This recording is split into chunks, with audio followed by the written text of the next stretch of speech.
สบายดีหนึ่งในที่กับจอกหน่อย EP นี้ก็อยู่ที่แผนกวัฒนธรรมและการท่องเที่ยวแขวงจำปาสักเนื่องจากว่าห้องประธานคณะกรรมการปกครองแขวงเพิ่นได้ลงเคลื่อนไหวสุกอยู่เวียกงานอยู่แผนกการดังกล่าว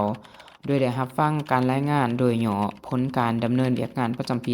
2025และทิศทางแผนการประจำปี2026และในนั้นท่านสมบูรณ์เฮืองวงศาห้องประธานคณะกรรมการปกครองแขวงได้เน้นให้แผนกสืบต่อแก้ไขข้อคงค้างและจัดตั้งเวียกงานตามแผนการที่วางไว้ โดยมีการพันขยายมติพรรคให้เป็นรูปธรรม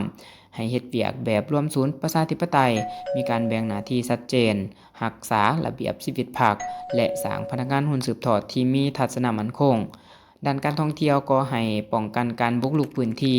อนุรักษ์แหล่งท่องเที่ยวให้ยืนยงพัฒนากำลังคนและยกระดับการโฆษณาการบริการพร้อมกันนั้นก็ให้ทบทวนครอบครัววัฒนธรรมและสืบต่อฟื้นฟูมรดกโลกวัดปู่จำปาสักและโรงนางสีดาเพื่อสร้างรายรับให้แก่แขวงนั่นเอง